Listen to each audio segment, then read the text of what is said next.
And I would like to introduce Andrew Harvey, who probably needs no introduction. Andrew is an acclaimed international author and leader of our times. Every time I've tried to get a hold of him in the last 6 months since he's been here, he's been in Australia or Switzerland or New Zealand. He's going around the world, waking people up to the conditions in our world and calling us as people of the earth into action to make this a better world for all. So he's waking up people now around the world so that we all know that we have a role to play if we are to save our world and our planet in this time we're living in. So Andrew has founded Sacred Activism.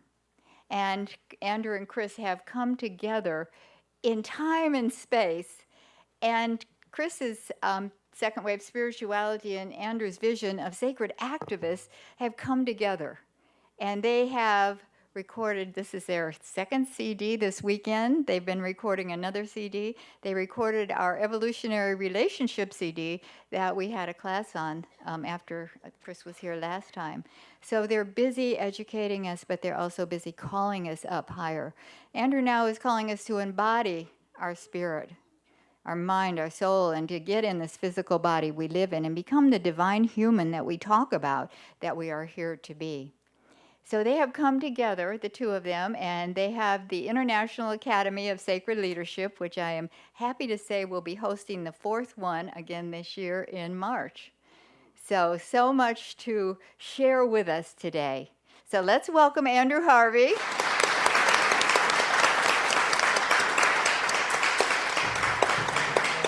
you so much.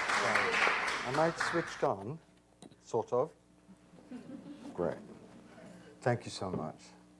That is such an amazing anthem, and it's, whenever I hear it, I really hear the passion of the world for change burning and blasting through it. So thank you so much, and thank you for the way you sing it with everything that you are. Let's give him a hand. This is amazing.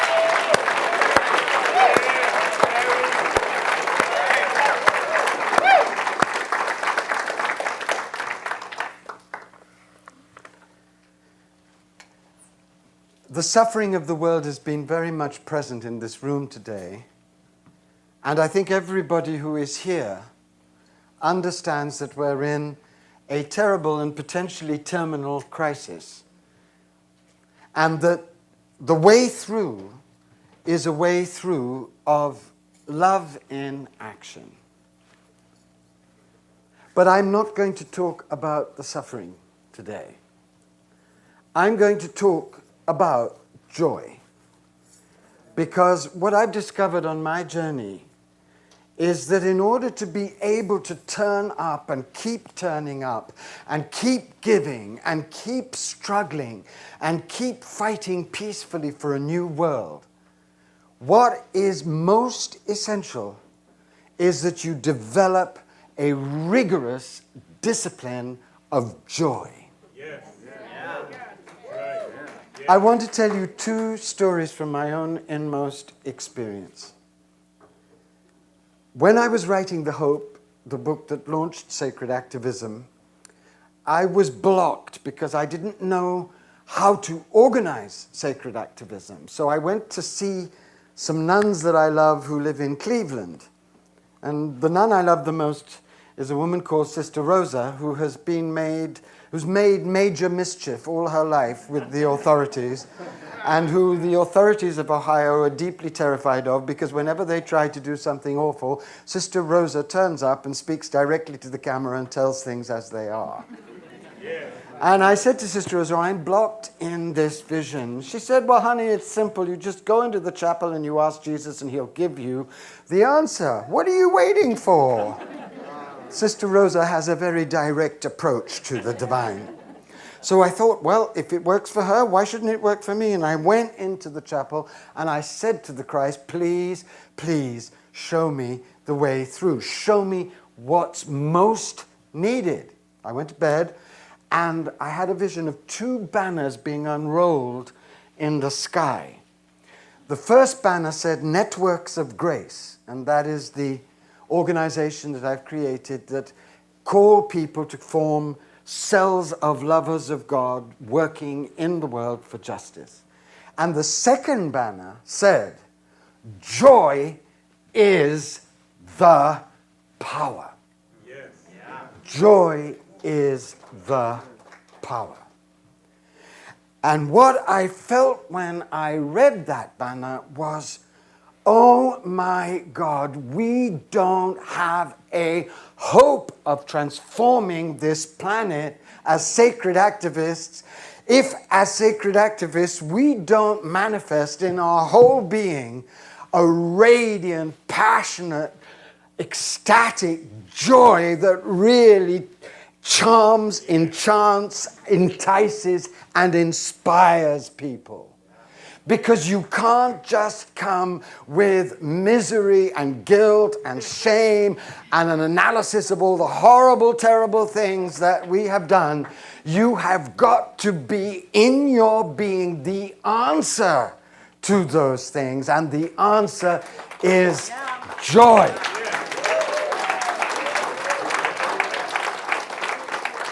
And the second story is a story about His Holiness the Dalai Lama. And as many of you know, I have a great love for His Holiness the Dalai Lama.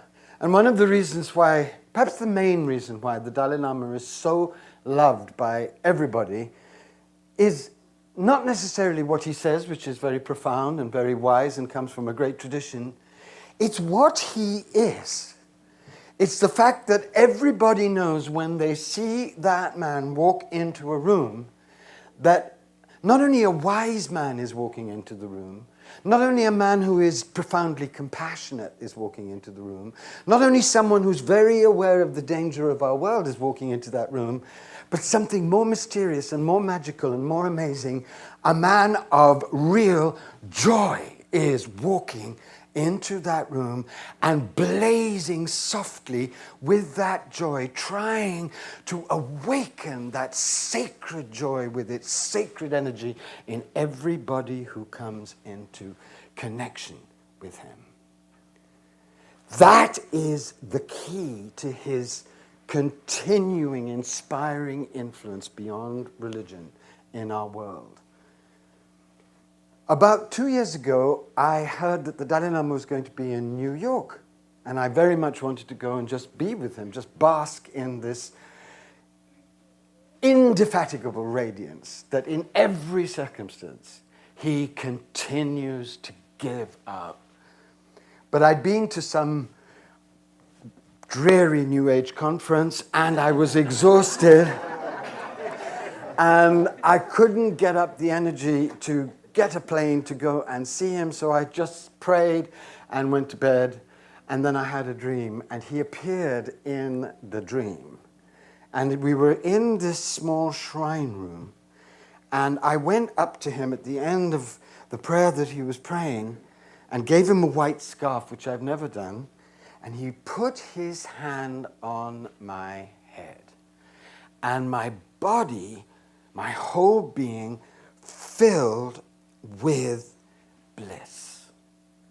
And I looked up into his eyes and he said, "This is the bliss of those who give everything away." Wow. And at that moment, I had a glimpse into why he is always radiating that joy, because he has made the total decision, which he repeats every single day of his life, to live his entire life to help others, to be of deep, sacred service to others. And that does not make him heavy. It does not make him mournful. It fills him with the wine of bliss. And it will fill you with that wine of bliss if you can find a way to just say, the world is exploding with pain. I am challenged to turn up and serve, and by heaven, I am going to do everything everything I can until I'm dragged off stage to radiate love, compassion, a passion for justice, and even more important than any of those, the sacred joy that comes to those who love God enough to turn up and give everything. I want to tell you my favorite story from the Upanishads. And then I want to give you a vision of how this rigorous discipline of joy needs to be plunged into by everyone now on the planet. Because we're headed for terrifying times. And the worse times get, the more joyful we are going to need to be able to keep up our sacred energy and to keep radiating to people the possibility in what will be seemingly impossible conditions. The real heroism is the heroism of those who do the work to stay grounded in the bliss of God and radiate that bliss, whatever happens, to give others the truth of divine reality. This story is a beautiful story, and it goes to the core of the truth about who we really are, and who we really are at every moment, whatever the external circumstances may be. There was a wonderful Brahmin man who had attained enlightenment, and his name was Bhrigu Varuni. And he had a son that he loved very, very much. And he wanted his son to attain enlightenment before he died. So he went to his son and said, I am not going to be here for very much longer. Please go up into the mountains and pray and come down when you found out something. So his son did so, went up into the mountains, and he came down very cocky, very full of himself. And he said, I know what the truth is. The truth is that the universe is mind. He said, Dad said, this is a good answer, but it's pretty superficial. It's just intellectual. And go up again and pray some more and pray harder and pray more passionately and come down again when you've found something more profound. And this goes on year after year after year. And the son gives progressively more intelligent, more profound answers, but he still hasn't got there. And then, just before the father dies, he sees his beautiful son coming down the mountain, and his son is smiling, and he's radiating divine light. And his father knows that his son now knows. So he goes up to his son, and he said, I know, I can see that you know, but I want you to tell me. I want to hear from your lips the truth of divine reality, which you are now in. And the son says the most beautiful holy words in the Upanishads, the great scriptures of ancient India. And these words have been for me the trumpet call in myself to constantly overcome grief and frustration and despair and anger and loss and betrayal and heartbreak. What the son says is, from bliss we have come. In bliss we are sustained. And to the great bliss we return. And what he is pointing to and incarnating is the ultimate source of hope and the ultimate source of energy in this world, which is to consciously embody the joy of God in every circumstances, whatever happens, knowing that that joy is the ultimate truth of reality. So how do you and I come to embody this joy? especially in a culture like this, which is so dreary and so joyless and so addicted to neurosis and so banal. The first thing we do is to truly, truly trust the mystics, the great ones, who really blaze with this joy and know that it is the ultimate truth. And one of the greatest mystics of this joy is, of course, Rumi. And this is what Rumi wrote. He said, if you are seeking, seek us with joy, for we live in the kingdom of joy. Do not give your heart to anything else, but to the love of those who are clear joy. Do not stray into the neighborhood of despair, for there are hopes. They are real. They exist. Do not go in the directions of darkness. I tell you, suns exist. Each moment, from all sides, rushes to us the call to love, and we are running to contemplate its vast green field. Do you want to come with us? This is not the time to stay at home, but to go out and give yourself to the garden.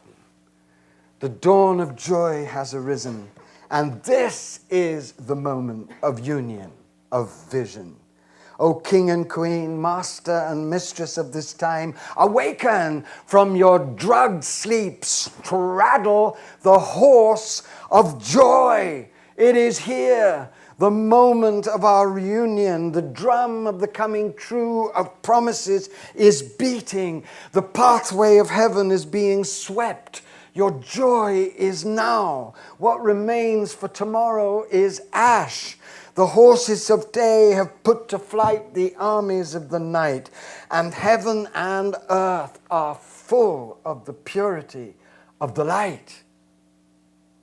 It's living in that dimension that is required of the sacred activist, because it's only living in that dimension that can give you the radiant radiation that you need to really, really be able to show others that the difficult path of putting love into action that you're summoning people to isn't a path only of opening to heartbreak and opening to the misery of reality, but it is a path that will lead them to the joy that comes and burns and radiates from you. Otherwise, they won't take it.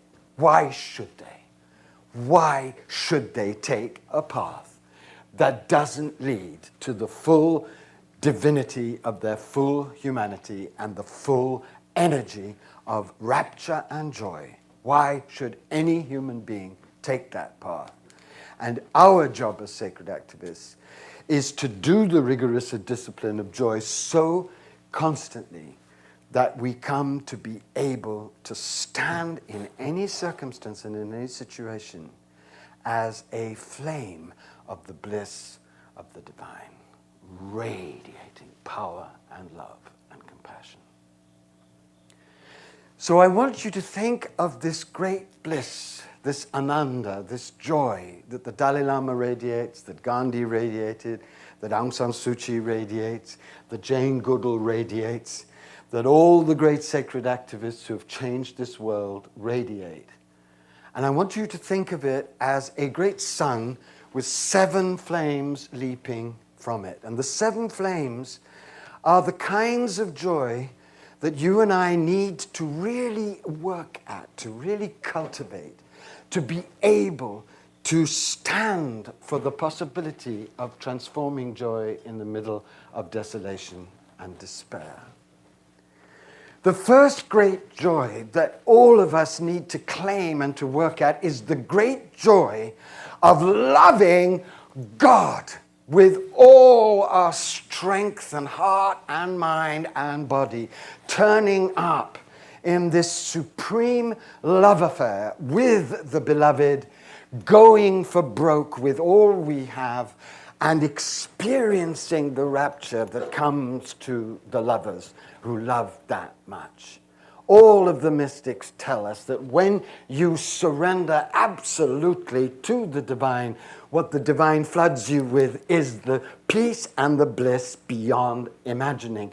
And this is not poetry. This is an experience that you can have if you do the devotion, if you pray intensely, if you meditate. You will be given the wine of the warrior lovers. And that wine is joy that the world cannot understand and cannot defeat.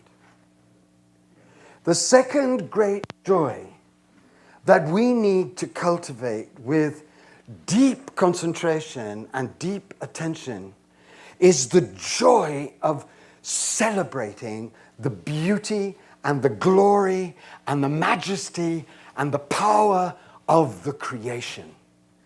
Every time you go out into a garden, every time you drive past a field bathed in the afternoon sun, every time you see a cow with its back glowing in light, every time you see a stream laughing in the brilliance of dawn, cry out inwardly with gratitude for the beauty and the holiness of this creation. And you'll find that if you practice that, your heart will expand.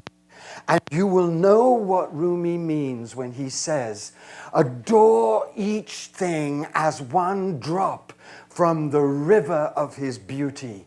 And you will know that each thing has already exploded stilly, and that the world is more magnificent than the robe of any emperor, and that the divine is living in and as everything, and especially in the naked glory of the creation.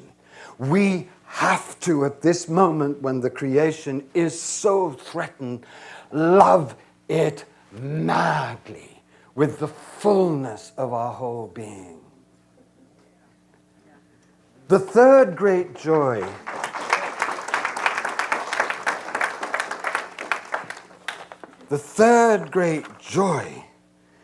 is the joy in loving beings as they are. The joy in loving all beings, not just human beings, but especially at this moment, animals. Because as everybody with half a mind and half a heart knows, we have created an Auschwitz for the animals. And we have created this Auschwitz for the animals because of a hideous failure in love. But we can correct that hideous failure in love by opening our hearts in joy to the beauty of the beings that surround us and the beauty of the animal creation that is so open to love if we only can reach out and give it. I get the most joy in my life, not from reading mystical texts, although I love it, and not even from teaching, although I love it, and not even from traveling everywhere to open up this vision of sacred activism. The greatest joy in my life is when I return absolutely exhausted to my log cabin in the middle of Arkansas, lie on my bed, and my two cats come and love their daddy.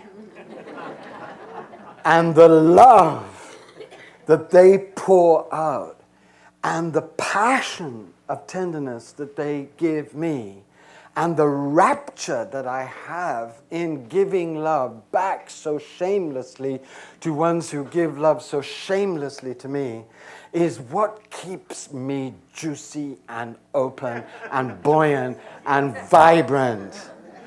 Try it.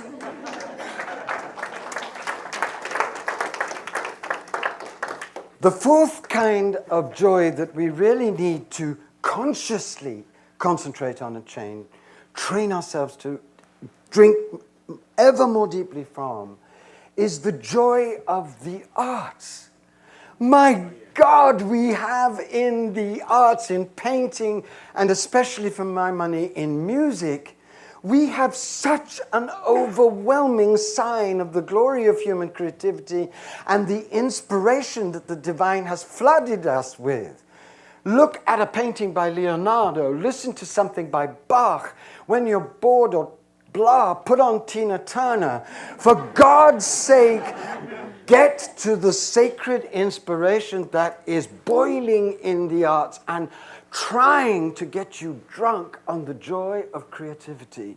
Because you'll find that if you really turn up to do this work in the world, there'll be moments of great exhaustion and despair. But if you remember that you have in the great music of the world, in the great art of the world, in the great books of the world, in the great mystic poets of the world, a fathomless and gorgeous resource waiting for you to drink from it, to become inspired, then your exhaustion will not destroy you. It'll just become a prelude to the rapture that that inspiration will fill you with.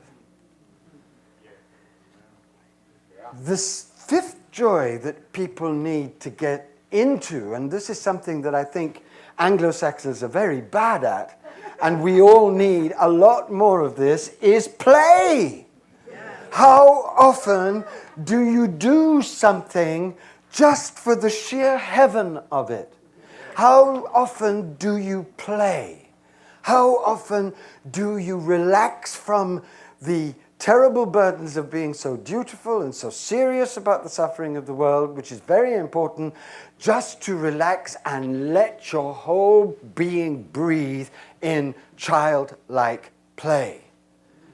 The greatest sages, like Socrates and His Holiness, are very good at play. When Socrates was in prison, he learned how to play a musical instrument so that he could participate in the great play of the universe as he faced his deepest and most painful struggle. It was play that relaxed him enough to become spacious enough, to become energetic enough, to become inspired enough, to become joyful enough to hold his death and not be beaten down. And His Holiness, when he has a few hours to spare from constantly giving everything to everyone, sits with mechanical toys and mechanical objects of various kinds and plays, because he knows that in order to sustain the great long struggle of really turning up to witness the pain of the world and to turn up to do something about it, you have to learn how to play. Because if you don't know how to play, your entire being will become so tense with pain, anxiety, frustration, exhaustion, and despair that the divine bliss that is always waiting to invigorate you just won't be able to find you. The sixth great joy is the joy of concentrated, focused, chosen, sacred relationship. At this moment, when the world is going through this great death, when people are suffering horribly, when the whole structures that we have lived by are obviously falling apart, the most important thing that you and I can do at the core of our lives is to love our friends passionately, love our lovers with holy devotion, love the people who support us with tremendous dedication. It's that passionate love that brings the joy in our lives and gives us the strength and the energy in whatever circumstances arise to go on pouring ourselves out. I could not go on without the love of my friends and the love of the people who truly, truly worry about me, care about me, support me, sustain me. Because this is not anything we can do on our own. It's something, this great shift that sacred activism is calling us to, it's something that we need to do together. And there are two kinds of great sacred relationship.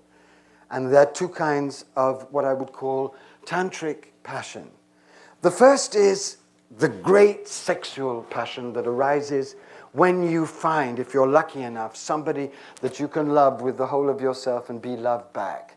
If you are lucky enough to have someone like that in your life, make love to them devotedly and passionately and holily, and bless them and let them bless you, so that you can be filled with the golden energy of divine passion, because you are going to need it. And if you don't have anybody, don't worry, because there's another kind of tantra, and that is the tantra of tenderness, of really treating each encounter as a possibility of reaching out vulnerably to another human being and blessing them and being blessed by them. You can do this in a queue in Safeway. You can do this at an airport. You can do this walking down a street, daring to smile at somebody. And once you get into the hang of how much naughtiness you can create simply by turning up as a loving, joyful being, infecting other people with quite surreal joy, quite senseless joy, you will never want to stop. The last joy is the joy for which all these joys are for. And this is the greatest joy of all. And this joy comes when you dare to face what's going on, you dare to find your essential heartbreak, and you dare to answer to the mission that God has given each one of us in terms of the unique aspects of our personality. And you dare to step up and, however tremblingly, really do something about it. Because you'll find that if you step up as a sacred activist, as someone who truly, truly knows where we are, and truly, truly knows that he or she is called to address where we are by their full being devoted to compassion and justice, you will, of course, go through frustration. You will, of course, know despair. You will, of course, have days of exhaustion. You will, of course, sometimes think, oh my God, nobody's getting this. Nobody understands. They're all popping popcorn into their mouths and watching reality shows while the world burns to death. You will go through all of those melodramas of the soul. But if you keep turning up, keep giving, keep going on, eventually, despite yourself perhaps, through grace, you will come to the place where you are profoundly, sacredly happy, because you know in the cells of your being that you won't die not having tried to fulfill the sacred mission of your life. And that kind of happiness is the one kind of happiness that no disappointment or defeat can ever destroy.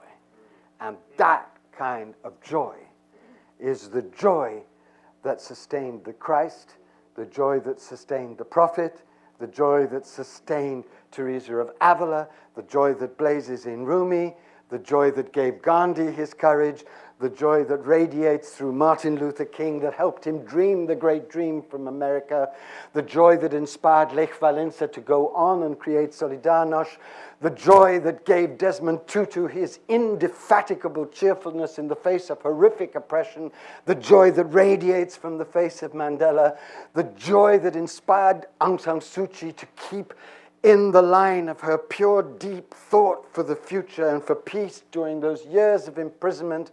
And it is your birthright, this joy. So for God's sweet sake, and in the name of this great passion for love of action that we are trying to spread throughout the world, let us, when we stand up and talk about the agony and the misery and the heartbreak and the horror, let us also, as we say those things which need to be said, let us also radiate a triumphant and transcendent and indefatigable and radiant joy, so that everybody can see that we're not calling them to misery, we're calling them to the greatest happiness that a human being can have, the happiness of serving the will of God with everything that you are, the happiness of helping with everything that you have, the happiness of turning up in your fullest self and just gambling your life away for the divine. Thank you.